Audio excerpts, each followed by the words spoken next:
South Africa's media industry is facing growing pressure with 171 eNCA employees potentially facing retrenchment.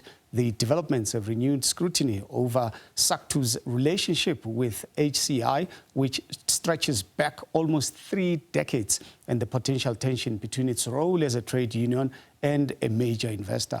While Media24 says more than 100 newsroom positions are already in restructuring, with another 19 business news editorial jobs under threat. Staff at the Herald and Daily Dispatch were also recently left without their July salaries, raising concerns about the financial sustainability of established news organizations.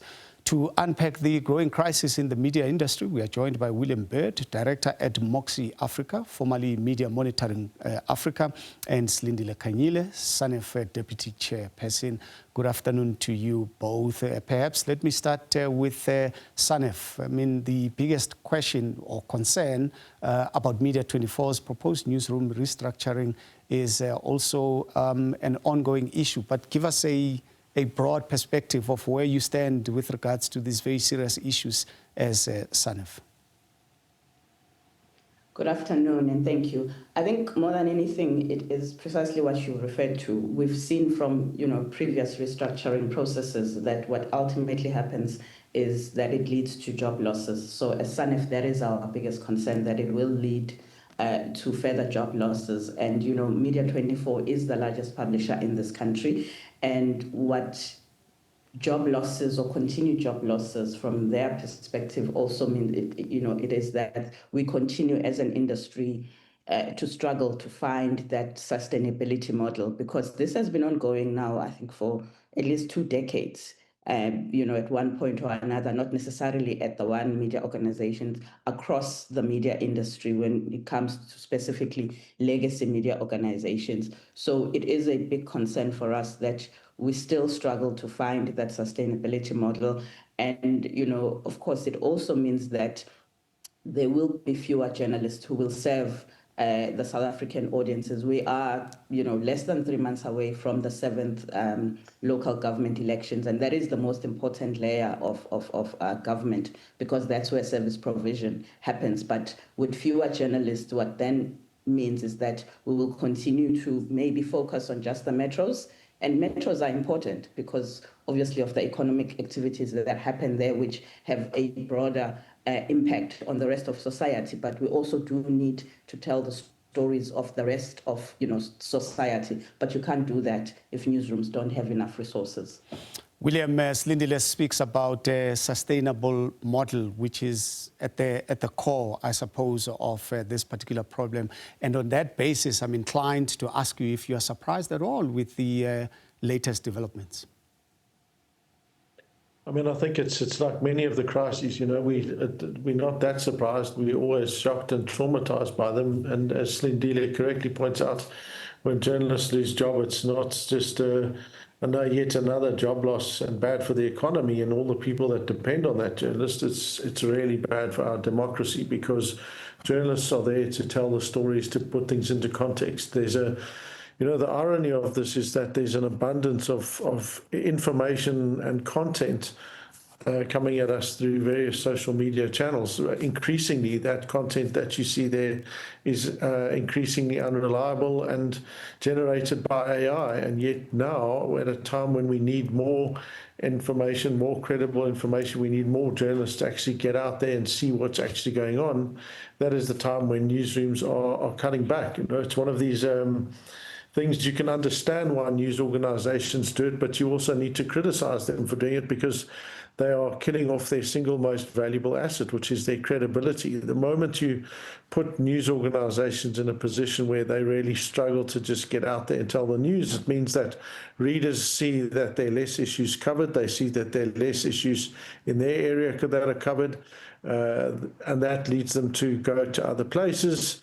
But it also undermines their trust and the credibility of news organizations. Now, we know that sustainability is a permanent kind of bugbear for the public broadcaster. So this isn't something that only impacts, private and commercial media. This is a fundamental question for our democracy, for our public broadcaster. And if we want a democracy, the simple answer then is, how do we fund it? So we know that the SABC, there's a model that they're going to be looking at.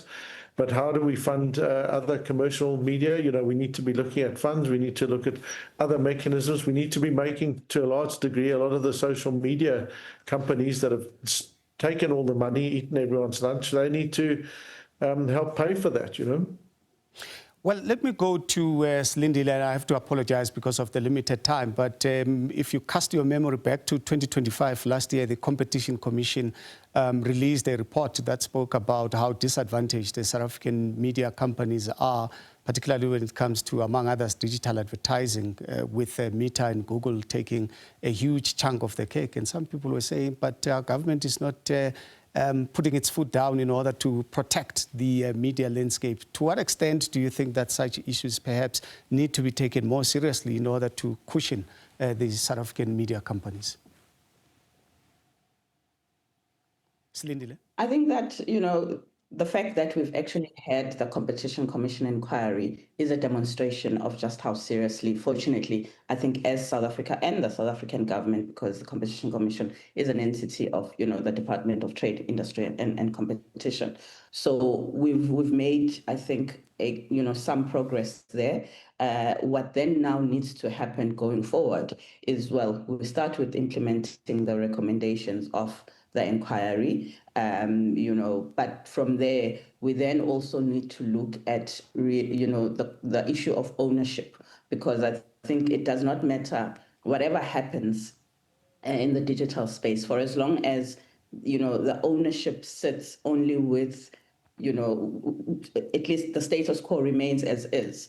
It will not really make much of a difference. And as we have seen over the years, in fact, not so long ago, there was an article that was written, I think, by the Daily Maverick CEO and co-founder, talking about how with millions of views, Media 24 had earned only 60,000 rands a month from YouTube. So again, you can imagine if that's what it leads to for an organization as large as Media 24, what then happens with smaller organizations. So ownership, when it comes to big tech, is going to be critical. But I do also think that a funding model that does not rely on third party for the media industry is going to be crucial going forward, because that has been the funding model and it no longer works. I do also think that as an industry, we remain quite fragmented because there are smaller, media houses. We sometimes call them community media. And, if there was more collaboration between legacy media brands and those smaller independent publishers, you would be able to have resources that you can spread throughout the country. But we all generally still continue to work, in silos. And yet, if you look at everyone else, people are looking for ways to collaborate. Banks are collaborating with retailers. Retailers are offering more services than they used to previously. But we have not, as an industry, moved to that level where we think about, collaboration at a broader perspective. So I think that will help us. There's a lot of rethinking and unlearning that we all have to do. Yeah, William, and I'm going to be very unfair on you because we've run out of time and I'm requiring a yes or no answer. Is this what we should be expecting getting? Is this what we should get used to in months and a couple of years to come, the retrenchments at various media companies? Yes and no, because we're going to need to find, and there already are alternative models. What's critical is that we also have a strong functioning public service broadcaster and independent media sector, or we don't have a democracy. Well, yeah, so it's a yes and no on your end. And thank you both for joining us on the week ahead. Really appreciate it. William Baird, Director at Moxii Africa, formerly Media Monitoring Africa, as well as Slindile Khanyile, SANEF Deputy Chairperson.